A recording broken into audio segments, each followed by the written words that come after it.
അത് ഉരുൾപൊട്ടുന്നു അല്ലെ? ഭൂകമ്പമുണ്ടായി കേരളത്തില് വയനാട് ഭൂകമ്പമുണ്ടായി, ഉരുൾപൊട്ടലുണ്ടായിട്ട് എത്ര മനുഷ്യന്മാരാ മരിച്ചുപോയെ.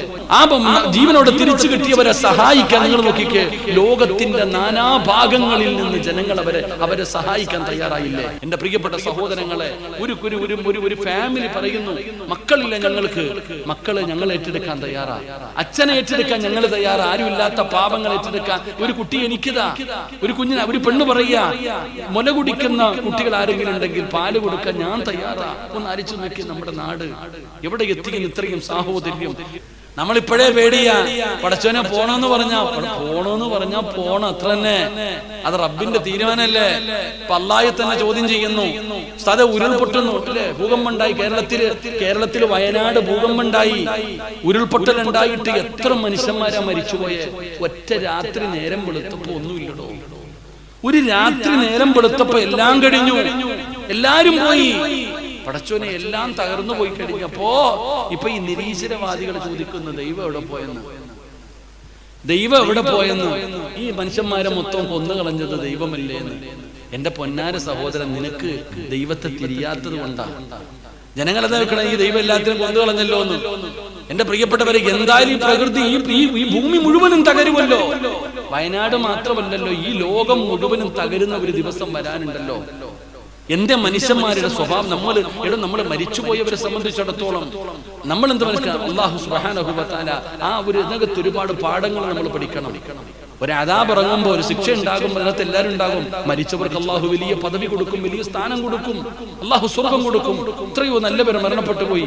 ആ മരണപ്പെട്ടു പോയവർക്ക് അല്ലാഹു സുബ്ഹാനഹു വ തആല വലിയ പദവിയും സ്ഥാനവും കൊടുക്കുന്നു. ആ ജീവനോടെ തിരിച്ചു കിട്ടിയവരെ സഹായിക്കാൻ നിങ്ങൾ നോക്കിക്കേ, ലോകത്തിന്റെ നാനാഭാഗങ്ങളിൽ നിന്ന് ജനങ്ങൾ അവരെ സഹായിക്കാൻ തയ്യാറായില്ലേ? കോടിക്കണക്കിന് രൂപ. സുബ്ഹാനല്ലാഹ്. എന്റെ പ്രിയപ്പെട്ട സഹോദരങ്ങളെ, ഒരു ഫാമിലി പറയുന്നു, മക്കളില്ല ഞങ്ങൾക്ക്, മക്കള് ഞങ്ങൾ ഏറ്റെടുക്കാൻ തയ്യാറാ, അച്ഛനെ ഏറ്റെടുക്കാൻ ഞങ്ങൾ തയ്യാറാ, ആരുമില്ലാത്ത പാപങ്ങൾ ഏറ്റെടുക്കാൻ. ഒരു കുട്ടി എനിക്കിതാ, ഒരു കുഞ്ഞിനെ, ഒരു പെണ്ണ് പറയാ, മുല കുടിക്കുന്ന കുട്ടികൾ ആരെങ്കിലും ഉണ്ടെങ്കിൽ പാല് കൊടുക്കാൻ ഞാൻ തയ്യാറാ. ഒന്ന് അരിച്ചു നോക്കി നമ്മുടെ നാട് എവിടെ എത്തിക്കുന്ന ഇത്രയും സാഹോദര്യം. എന്റെ പ്രിയപ്പെട്ട സഹോദരങ്ങളെ, കളക്ടർ പറയുന്നു, ഇനി സാധനം ഞങ്ങൾക്ക് വേണ്ട. വയനാട് കളക്ടർ പറയാ, ഇനി സാധനങ്ങൾ ഇങ്ങോട്ട് കൊടുത്തുവിടണ്ട, വേണ്ട, മതി. ആവശ്യത്തിനുള്ള സാധനമായി എന്റെ പ്രിയപ്പെട്ടവരെ, എത്ര വീട്, കോടിക്കണക്കിന് രൂപ മുഖ്യമന്ത്രിയുടെ ഫണ്ടിലേക്ക് ഇങ്ങനെ കൊടുത്തുകൊണ്ടിരിക്കുക ജനങ്ങൾ. കോടിക്കണക്കിന് രൂപ, പള്ളികൾ, മഹല്ലുകൾ. ഞങ്ങൾ എനിക്കറിയുന്ന നാദാപുരം ഭാഗത്തുള്ളവര് എന്റെ അടുത്ത് പറഞ്ഞു, ഉസ്താദെ ഒരു വോയിസ് ഇട്ടതാ ഉസ്താദെ, ഞങ്ങളുടെ മഹല്ല് വഴി ഒരു വീട് വെച്ച് കൊടുക്കാം. ഞാൻ പറഞ്ഞു, എന്റെ കൂടെ ഉംറയ്ക്ക് വരുന്ന ഒരു ഉസ്താദിന്റെ കുടുംബത്തിൽ 15 പേരാ മരണപ്പെട്ടു പോയത്. അല്ലാഹു അവർക്ക് സ്വർഗം കൊടുക്കുമാറാകട്ടെ. ഞാൻ എന്നോട് പറഞ്ഞു, ഉസ്താദ് മഹല്ലുകൾ എങ്ങനെ ആവേണ്ടത്, ഒരു വോയിസ് ഇട്ട് തരാൻ പറഞ്ഞു. ഞാനൊരു വോയിസ് ഇട്ട് കൊടുത്തു. ഞാൻ ഇങ്ങനെ വാഴന കയറുമ്പോഴും പറഞ്ഞു, ഉസ്താദ് 16 ലക്ഷം രൂപയായി, മതി ഉസ്താദ് വീട് വെക്കാൻ. അപ്പൊ ചോദിച്ചു, സ്ഥലം ആർക്കെങ്കിലും ഉണ്ടോ? വീട് വെക്കണമെങ്കിൽ സ്ഥലം വേണമല്ലോ. ആർക്കും സ്ഥലമില്ല. 5 സെന്റ് ഞങ്ങൾ വാങ്ങിക്കൊടുക്കാന്ന് പറഞ്ഞു വേറൊരു സഹോദരൻ. അല്ലാഹു അവർക്ക് സ്വർഗം കൊടുക്കുമാറാകട്ടെ. ഇതൊക്കെയാണോ നമുക്ക് ചെയ്യാൻ കഴിയുന്നത്? അപ്പോഴും കുളം കലക്കണതനാണെന്നുണ്ട്. അല്ലാഹു കാത്തിരക്ഷിക്കുമാറാകട്ടെ. ദൈവത്തോട് ദൈവമില്ല എന്ന് പറയുന്നവർ, ഇതൊക്കെ അത് മനസ്സിലാകേണ്ട സമയത്ത് മനസ്സിലാകാത്തവർക്ക്. അപ്പൊ ഞാൻ പറഞ്ഞു വന്നതിന്റെ പ്രിയപ്പെട്ട സഹോദരങ്ങളെ, അല്ലാഹു സുബ്ഹാനഹു വ തആലയെ നമ്മൾ മനസ്സിലാക്കേണ്ട രീതിയിൽ അല്ലാഹനെ നമ്മൾ മനസ്സിലാക്കി കഴിയുമ്പോൾ നമ്മുടെ ഈമാൻ ഉറയ്ക്കും. അല്ലാഹു നമുക്ക് ഈമാൻ നൽകുമാറാകട്ടെ. നമ്മൾ മുസ്ലിമീങ്ങളല്ലേ സഹോദര? ഉമ്മാടെ വയറ്റിൽ കിടന്ന് 4 മാസമായപ്പോ നിന്റെ എല്ലാം അല്ലാഹ് എഴുതി കഴിഞ്ഞില്ലേ? എന്റെ ഉമ്മാടെ വയറ്റിൽ കിടന്ന 4 മാസമായപ്പോ എന്റെ സർവ്വ, ഞാൻ എത്ര വയസ്സ് വരെ ജീവിക്കും, എന്റെ റിസ്ക്, എന്റെ ആയുസ്, എന്റെ എല്ലാ കാര്യങ്ങളും. ഞാൻ ഇന്ന് നിങ്ങളുടെ നാട്ടിൽ വരാനും ഇവിടത്തെ വീടുകളിൽ എനിക്ക് ഭക്ഷണം എഴുതിയിട്ടുണ്ട്, അത് തിന്നാൻ പത്തനാപുരത്ത് കിടന്ന് ഞാൻ ഇവിടെ വന്നില്ലേ? പത്തനാപുരത്ത് കിടന്ന് ഞാൻ ഇന്ന് നിങ്ങളുടെ നാട്ടിൽ വന്ന് ആഹാരം കഴിച്ചില്ലേ? ഇന്ന് നിങ്ങൾ ചിന്തിച്ചു നോക്ക്, ഞാൻ ഇന്ന് ഇവിടെ വരേണ്ട ആളാ. ഞാൻ നേരെ അഗത്തിയിൽ വന്നിറങ്ങി, അവിടെ നിന്ന് ഹെലികോപ്റ്ററിൽ ഇങ്ങോട്ട് വരാൻ നിന്ന ആളാ.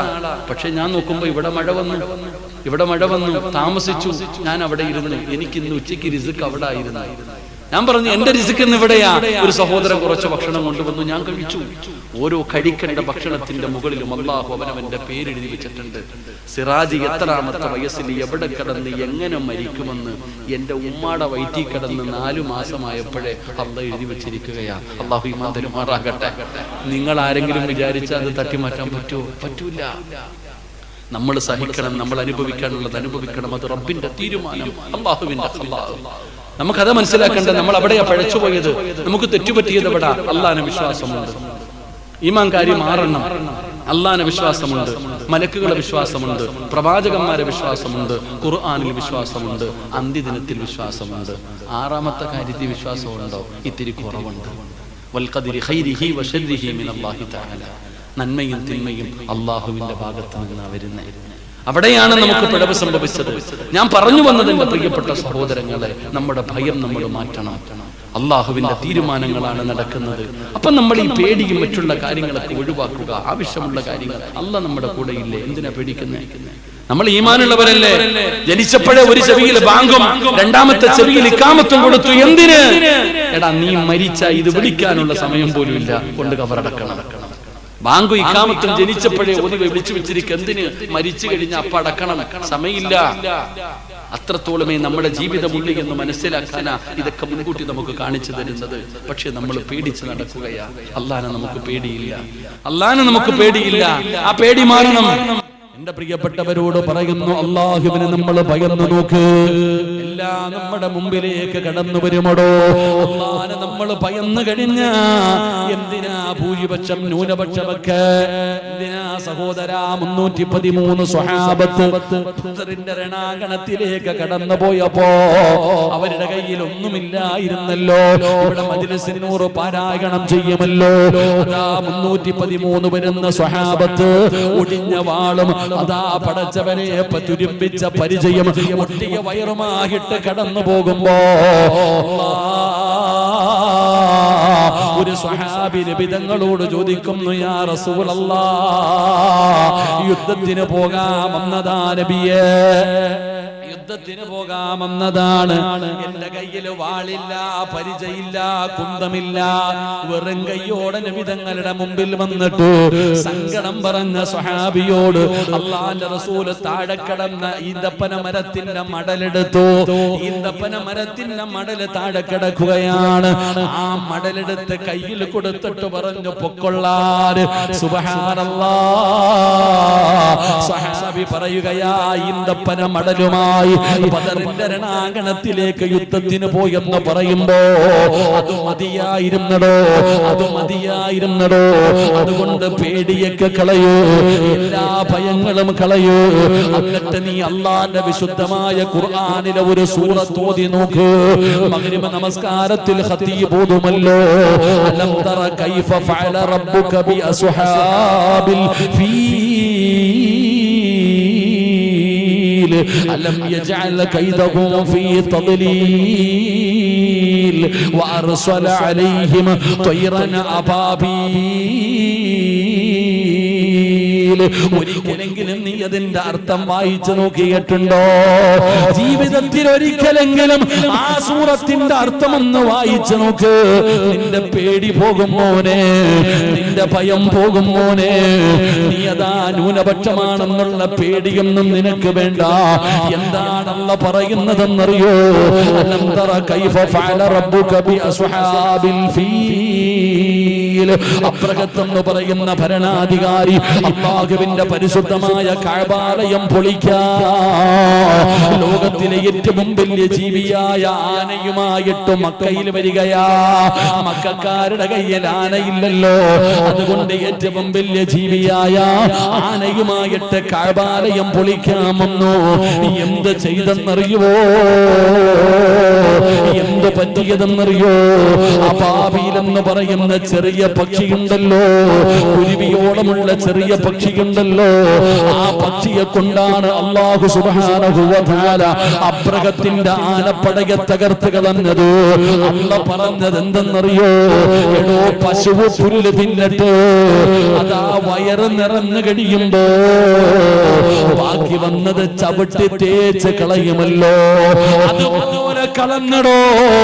അപ്രകത്തിന്റെ ആനപ്പടയ അല്ലാഹു അതുപോലെ തകർത്ത് കളഞ്ഞെന്ന് ഖുർആൻ പറയുമ്പോ ഇത് വെറുതെ പറഞ്ഞ കഥയല്ല, വെറുതെ പറഞ്ഞ ചരിത്രമല്ല, ചരിത്രം ആവർത്തിക്കാനുള്ളതാ.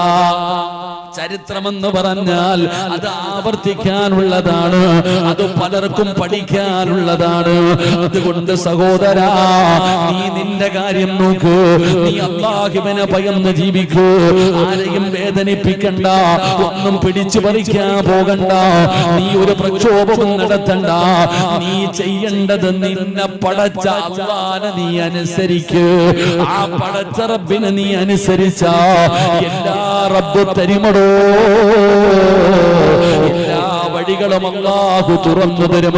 നീ മുസ്ലിമല്ലേ, എന്തിനാ പേടിക്കുന്നത്? മഹാനായ ആദരവായ പ്രവാചകൻ നബി മുഹമ്മദ് മുസ്തഫ സല്ലല്ലാഹു അലൈഹി വസല്ലമ തങ്ങള്, അല്ലാഹുവിന്റെ പ്രവാചകന്, എന്റെ സഹോദരാ, ഖുർആൻ പറയുന്നല്ലോ, അല്ലാഹുവിന്റെ വിശുദ്ധമായ ഖുർആൻ പറയുന്നല്ലോ. എന്റെ പ്രിയപ്പെട്ടവരെ, അല്ലാഹുവിന്റെ വിശുദ്ധമായ ഖുർആൻ പറയുകയാ, ലോകത്ത് അല്ലാഹു ഏറ്റവും കൂടുതൽ ഭയപ്പെടുത്തിയതാരെയാ? ചിന്തിക്ക സഹോദരാ, ചിന്തിക്ക സഹോദരാ. അതുകൊണ്ട് നിന്റെ പേടി കളയടോ, നിന്റെ പേടി കളയടോ. അല്ലാഹു നമ്മുടെ കൂടെയുണ്ട് സഹോദരാ. അല്ലാഹു പറഞ്ഞല്ലോ, വലനബുലുവന്നകും ബിശൈഇൻ മിനൽ ഖൗഫി വൽ ജൂഅ വനഖ്സിൻ മിനൽ അംവാലി വൽ അൻഫുസി വസ്സമറാത്ത് വബശിരി الصابرين الذين إذا أصابتهم مصيبة قالوا إنا لله وإنا إليه راجعون. അല്ലാഹുവിന്റെ വിശുദ്ധമായ ഖുർആൻ പറയുകയാ, പേടിപ്പിക്കുമടോ, അല്ലാഹു ഭയപ്പെടുത്തുമടോ, അല്ലാഹു ഭയപ്പെടുത്തുമടോ. പലതും നിന്നെ കാണിച്ച് ഭയപ്പെടുത്തുമടോ. അത് അല്ലാഹു നിന്റെ ഈമാൻ അളക്കുന്നതാ.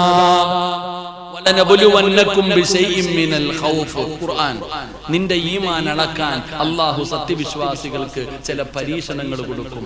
ആ പരീക്ഷണങ്ങളിൽ പെട്ട ഒന്ന് നിന്നെ അല്ലാഹു ഭയപ്പെടുത്തും. നീ പേടിച്ച് ഓടുകയില്ലയോ എന്ന് അല്ലാഹു ഈമാൻ തരുമാറാകട്ടെ, അല്ലാഹു ഈമാൻ തരുമാറാകട്ടെ. ഒന്നാമത്തെ പരീക്ഷണം മുസ്ലിം എന്ന് പറഞ്ഞാൽ ഓടേണ്ടവരും പേടിക്കേണ്ടവരും. നിന്നെ പേടിപ്പിക്കും അല്ലാഹ്. തോറ്റുപോകരുത്, അല്ലാഹു ഈമാൻ തരുമാറാകട്ടെ. ആരെ എന്തെങ്കിലും പറഞ്ഞാൽ തോറ്റുപോകില്ല. അല്ലാഹ് പറഞ്ഞതാ, നിന്നെ ഞാൻ ഭയപ്പെടുത്തും. ലോകത്ത് ഏറ്റവും കൂടുതൽ ഭയപ്പെടുത്തിയത് ആരെയാ? മഹാനായ ആദരവായ പ്രവാചകൻ നബി മുഹമ്മദ് മുസ്തഫ. നബിതങ്ങളെയല്ലേ ഭയപ്പെടുത്തിയത്? നബിതങ്ങള് സഹാബത്തിനെ മുഴുവനും മക്കത്ത് നിന്ന് മദീനത്തേക്ക് പറഞ്ഞു വിട്ടു. അവസാനം നബിതങ്ങൾ പോകാൻ തീരുമാനിച്ചു. നബിതങ്ങളെ ഹിജറ പോകാൻ വേണ്ടി തീരുമാനിച്ചിട്ട് വീടിനകത്ത് കയറിയപ്പോ ശൈത്താൻ പോയി പറഞ്ഞു കൊടുത്തു എന്ന ചരിത്രം പറയണേ. മുഹമ്മദ് നാട് വിടാൻ പോകുന്നു, കൊല്ലണമെങ്കിൽ എന്ന് കൊന്നോണം, ഇനി കിട്ടൂല. അങ്ങനെ എല്ലാ ഗോത്രങ്ങളിൽ നിന്ന് ആയുധ പരിശീലനം നടത്തിയ യോദ്ധാക്കള്, എടാ ആരുടെ കൈ കിട്ടിയാലും കൊല്ലണം, നിങ്ങൾക്ക് എന്തു വേണമെങ്കിലും തരാം. അള്ളാന്റെ റസൂൽ സല്ലല്ലാഹു അലൈഹി വസല്ലം തങ്ങളുടെ വീട് വളഞ്ഞു. കൈ കിട്ടുന്നവൻ കൊന്നോണം. ഭ്രാന്ത് പിടിച്ചതുപോലെ വളഞ്ഞു നിൽക്കുക. അള്ളാന്റെ റസൂൽ സല്ലല്ലാഹു അലൈഹി വസല്ലം തങ്ങള് യാത്രയ്ക്ക് വേണ്ടി തയ്യാറായി ഇറങ്ങാൻ സമയമായപ്പോ അതാ വരുന്ന മുഖറബുൽ അംലാഖു മലക്ക് ജിബ്രീൽ. മുഖറബുൽ അംലാഖു മലക്ക് ജിബ്രീൽ അല്ലാഹു നമുക്ക് ഈമാൻ നൽകുമാറാകട്ടെ. ജിബ്രീൽ അലൈഹിസ്സലാം ഇറങ്ങി വന്നിട്ട് പറഞ്ഞു, നബിയെ, യാത്രയ്ക്ക് വേണ്ടി വാതിൽ തുറന്ന് പുറത്തിറങ്ങുമ്പോ ആ ഇറങ്ങുന്നതിന് മുമ്പ് ഒരു കാര്യം ചെയ്യണം. സൂറത്തു യാസീൻ, സൂറത്തു യാസീൻ ഒരു ആയത്തിൽ ഓതിക്കെ, വജഅൽനാ മിൻ ബൈനി ഐദീഹിം സദ്ദാ വമിൻ ഖൽഫിഹിം സദ്ദാ ഫഗ്ശീനാഹും ഫഹും ലാ യുബ്സിറൂൻ. നബിതങ്ങളോട് പറഞ്ഞു, ഒരു പിടി മണ്ണ് വാരണം, ഒരു പിടി മണ്ണ് വാരണം. ഈ ആയത്ത് ഓതിയിട്ട് ആ മണ്ണിൽ ഊതിയിട്ട് വാതിൽ തുറക്കണം, 4 ഭാഗത്തേക്കും വലിച്ചെറിഞ്ഞിട്ടിറങ്ങിപ്പോകൊള്ളാൻ. നബി സല്ലല്ലാഹു അലൈഹി വസല്ലം തങ്ങള് യാത്രയ്ക്ക് വേണ്ടി ഇറങ്ങുന്നതിന് മുമ്പ് അലിയാര് തങ്ങളോട് ചോദിച്ചു, അലിയെ, ഞാൻ കടന്ന സ്ഥലത്ത് നീ കടക്കോ? ആ ചങ്ങാതി ഒന്ന് ആലോചിച്ച് നോക്കി. ഞാൻ കടക്കാൻ നബി, എനിക്ക് എന്നാ പേടി? കടക്കാൻ പറഞ്ഞ കടക്കാം. അള്ളാന്റെ റസൂൽ ഇവിടെ മണ്ണുവാരി ആയത്തോതി വാതില് തുറന്നിട്ട് 4 ഭാഗത്തേക്കും വലിച്ചെറിഞ്ഞിട്ട് ഈ ഊരിപ്പിടിച്ച വാളും കൊണ്ട് കാത്തു നിന്നവന്മാരുടെ കണ്ണിന്റെ മുമ്പിലൂടെ നബിതങ്ങൾ ഇറങ്ങിപ്പോയടോ. അള്ളാഹു നമുക്ക് ഈമാൻ നൽകുമാറാകട്ടെ. AK-47 പിടിച്ചിട്ടായിരുന്നോ? Atom bomb കെട്ടിയിട്ടായിരുന്നു? അല്ലല്ലോ, നെഞ്ചും പിരിച്ചു പോയില്ലേ? KGF നായകനൊന്നുമല്ല, ഇങ്ങനെ ചില നായകന്മാര് നമുക്കുണ്ടായിരുന്നു. നബിതങ്ങൾ നെഞ്ചും പിരിച്ചിട്ട് ഓടിയില്ലല്ലോ, കണ്ണിന്റെ മുമ്പിൽ കൂടെ നബിതങ്ങൾ ഇറങ്ങിപ്പോയി. കണ്ടോ ആരെങ്കിലും പിടിച്ചോ? അള്ളാന്റെ റസൂൽ സല്ലല്ലാഹു അലൈഹി വസല്ലം തങ്ങൾ അബൂബക്കർ തങ്ങൾ കാത്തു നിൽക്കുന്നുണ്ട്. വരുന്ന അബൂബക്കറെ കൂടെ വരുന്ന നബിയെ പോയി. പോകുന്ന വഴിയിൽ അവസാനം നബിതങ്ങൾ ചരിത്രം പഠിച്ചവരാ ഗുഹയ്ക്കകത്ത് കയറി. അള്ളാന്റെ റസൂൽ സല്ലല്ലാഹു അലൈഹി വസല്ലം തങ്ങൾ അബൂബക്കർ സിദ്ദീഖ് തങ്ങളുടെ മടിയിൽ തലവെച്ചിട്ട് ഇങ്ങനെ കിടക്ക. അബൂബക്കർ തങ്ങൾ നോക്കുമ്പോ ഭ്രാന്ത് പിടിച്ചതുപോലെ മുഹമ്മദ് നാട് വിട്ടെന്നറിഞ്ഞിട്ട് ഭ്രാന്ത് പിടിച്ചതുപോലെ വന്നിരിക്കുക കൊല്ലാന് ശത്രു മുകളിൽ നിൽക്കുന്നുണ്ട്. അബൂബക്കർ സിദ്ദീഖ് റളിയല്ലാഹു തആല അൻഹുവിന്റെ കയ്യും കാലും വിറയ്ക്കാൻ തുടങ്ങി. അള്ളാന്റെ റസൂൽ നോക്കുമ്പോ പേടി ഇങ്ങനെ വിറച്ച് അബൂബക്കർ തങ്ങൾ വിറക്കുന്നുണ്ട്. നബി തങ്ങൾ ഞെട്ടി ഉണർന്നു. എന്തേ അബൂബക്കറെ?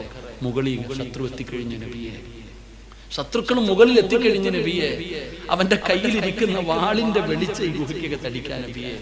അവൻ എങ്ങാനും ഒന്ന് താഴേക്ക് നോക്കിയ നമ്മളെ പിടിക്കും, നമ്മളെ കൊല്ലും. നബി തങ്ങൾ ചിരിച്ചടോ. ലോകത്തിന്റെ നേതാവ് നബി മുഹമ്മദ് മുസ്തഫ സല്ലല്ലാഹു അലൈഹി വസല്ലം തങ്ങൾ ചിരിക്കുക. എന്തേ നബിയെ ചിരിക്കണേ? ശത്രു മുകളിൽ വന്ന് നിൽക്കുന്ന സമയം എന്തേ നബിയെ ചിരിക്കണേ? അള്ളാന്റെ റസൂല് പറഞ്ഞ മറുപടി എന്തെന്നറിയോ? ഖിയാമത്ത് നാൾ വരെയുള്ള മുസ്ലിമീങ്ങൾക്ക് പഠിക്കാൻ. ഖിയാമത്ത് നാൾ വരെയുള്ള മുസ്ലിമീങ്ങളോട് അള്ളാന്റെ റസൂല് പഠിപ്പിച്ചൊരു ഹദീസ് ഉണ്ട്. അബൂബക്കറെ, നമ്മൾ രണ്ടുപേരും മാത്രമല്ല, മൂന്നാമതൊരാൾ ഇതിനകത്തുണ്ട്. നീയും ഞാനും മാത്രമല്ല, മൂന്നാമതൊരാളുണ്ട്. ആര്? അല്ലാഹ്. അല്ലാഹ് നമ്മുടെ കൂടെയുണ്ട് അബൂബക്കറെ. ലാ തഹസൻ ഇന്നല്ലാഹ മഅനാ. അല്ലാഹു നമുക്ക് ഈമാൻ നൽകുമാറാകട്ടെ. കേട്ടോ, അല്ലാഹ് നമ്മുടെ കൂടെ ഇല്ലേ? നബിതങ്ങൾ ചോദിക്കുക, അബൂബക്കറെ, ഈ മുകളിൽ നിൽക്കുന്നവൻ താഴേക്ക് നോക്കണമെങ്കിൽ അവൻ വിചാരിച്ചാ പോരാ, അവനെ പടച്ച അല്ലാഹ് വിചാരിക്കണം. എന്തിനാ പേടിക്കണ സഹോദര? അല്ലാഹ് നമ്മുടെ കൂടെ ഉണ്ടെങ്കിൽ നമ്മൾ ആരെ പേടിക്കാനാ? അല്ലാഹു നമുക്ക് ഈമാൻ നൽകുമാറാകട്ടെ. അല്ലാഹ് നമുക്ക് ഈമാൻ നൽകുമാറാകട്ടെ. എന്നാ അല്ലാഹ് ഇപ്പൊ നമ്മുടെ കൂടെ ഉണ്ടോ? ഇല്ലടോ. നമ്മളാകെ സഹായിക്കേണ്ട ആളാരാ? അല്ലാഹ്. ആ അല്ലാഹനെ നമ്മൾ മാക്സിമം വെറുപ്പിച്ചു വെച്ചിരിക്കുക. അല്ലാഹു നമ്മളെ കാക്കുമാറാകട്ടെ. അല്ലാഹ് നമ്മളെ കാക്കുമാറാകട്ടെ. ഉറക്കപ്പുറ അല്ലാഹ് കാക്കുമാറാകട്ടെ. ആദ്യം വെറുപ്പിച്ചത് ആരാ? അല്ലാഹനെ. ആദ്യം നമ്മൾ വെറുപ്പിച്ചു വെച്ചിരിക്കുന്നത് അല്ലാഹനെ. ഞാൻ ചോദിച്ച ചുമ്മാതല്ല. തെറ്റ് ചെയ്യാൻ പേടിയുണ്ടോ നമുക്ക്? പണ്ടൊരു വീടി വലിക്കണമെങ്കിൽ പേടിയല്ലേ? ആണോ? അല്ലേ? ധൈര്യത്തിൽ വലിക്കുമല്ലോ. ഒളിച്ചും പാത്ത് നിന്നാ പലരും വീടി വലിക്കുന്നത്. ഒരു തെറ്റ് ചെയ്യാൻ പണ്ടുള്ളവർക്ക് പേടിയായിരുന്നു. ഇപ്പൊ പേടിയുണ്ടോ? എടോ, നമ്മൾ നന്മയും ചെയ്യും തിന്മയും ചെയ്യും ഒരേപോലെ നന്മയും ചെയ്യും തിന്മയും ചെയ്യും. ഞാൻ ഉദാഹരണം ചോദിക്കട്ടെ. പണ്ട് കള്ളു കുടിക്കുന്ന ഏതെങ്കിലും ഒരുത്തൻ നിസ്കരിക്കാൻ പള്ളി വരുവോ? നിങ്ങൾ എന്താ വെടികൊണ്ടതുപോലെ ഇരിക്കണേ? വരുവോ? അല്ല. ഒരു 10-15 വർഷം മുമ്പ് കള്ളു കുടിക്കുന്ന ഏതെങ്കിലും ഒരുത്തൻ പള്ളി വരുവോ? ബോറടിക്കുന്നുണ്ടോ? 11:30 ചുമ്മാതല്ല വാച്ച് നോക്കണം. സുബ്ഹാനല്ലാഹ്, 11:20 ആയതല്ലേ ഉള്ളൂ. ഇടയ്ക്കിടയ്ക്ക് വാച്ച് നോക്കണല്ലോ. ബോറടിക്കുന്നുണ്ടോ? നിങ്ങൾ നോക്കിക്കേ, പണ്ട് കള്ളു കുടിക്കുന്ന ഏതെങ്കിലും ഒരുത്തൻ നിസ്കരിക്കാൻ പള്ളി വരുവോ? വ്യഭിചരിക്കുന്ന ഏതെങ്കിലും ഒരുത്തൻ പള്ളി വരുവോ? എടോ, കള്ളു കുടിക്കുന്നവൻ പള്ളി വരത്തില്ല. പള്ളി വരുന്നവൻ കള്ളു കുടിക്കൂല. വ്യഭിചരിക്കുന്നവൻ പള്ളി വരൂല.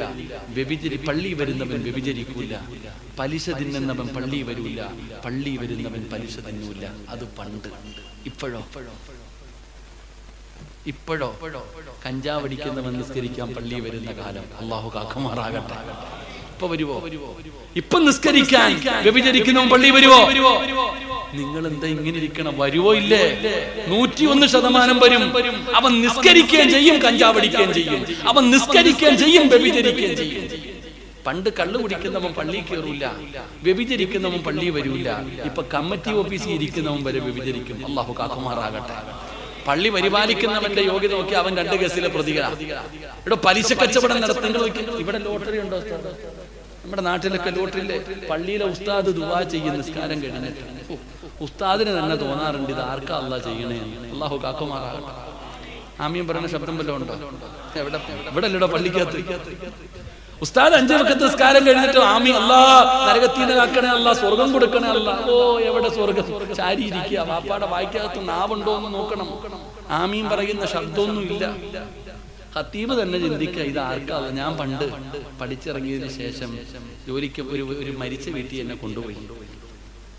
എനിക്കൊന്ന് 3 or 7 കണ്ടായിരുന്നു. ഞാൻ എൻ്റെ ഒരു അനുഭവം പറയാം. മരിച്ച വീട്ടിൽ പോയിട്ട് യാസീൻ ഓതണമെന്ന് പറഞ്ഞു. ഞാൻ യാസീനൊക്കെ ഓതി, കൂടെ ഒരു ഉസ്താദും ഉണ്ട്. യാസീനൊക്കെ ഓതി കഴിഞ്ഞപ്പോൾ എൻ്റെ കൂടെ വന്ന ഉസ്താദ് പറഞ്ഞു, കാക്ക ദുആ ചെയ്യാൻ പോകുന്നു, വരാൻ. ഉസ്താദ് ദുആ ചെയ്തോളാം. ഞാനും ഉസ്താദ് റൂമിനകത്തിരിക്കുന്നു.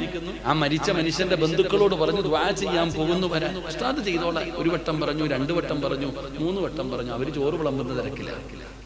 ഞാൻ യാസീൻ ഓതിയിട്ട് ഇങ്ങനെ ഇരിക്കുക. എന്ത് ചെയ്യും പടച്ചോനെ? ഞാൻ ദുആ ചെയ്തു, അല്ലാ ഈ ഓതിയ യാസീനിന്റെ പ്രതിഫലം എൻ്റെ വാപ്പാടെ കവറിൽ എത്തിപ്പെടുത്തേക്കണം അല്ലാ. ഞാൻ എന്തിനാ വെറുതെ വേസ്റ്റാക്കി കളയണേ? വെറുതെ എന്തിനാ? അവർക്കാർക്കും വേണ്ട. ഞാൻ പറഞ്ഞു അപ്പൊ എന്റെ കൂടെ ഇരുന്ന ഉസ്താദ് എന്നെ തോണ്ടി, ഈ ചങ്ങാതി വീട്ടിലാരെങ്കിലും മരിച്ചിട്ടുണ്ടെങ്കിൽ അവിടെയും കൊടുക്കാൻ. ഇത് എന്റെ ഒരു അനുഭവമാണ്.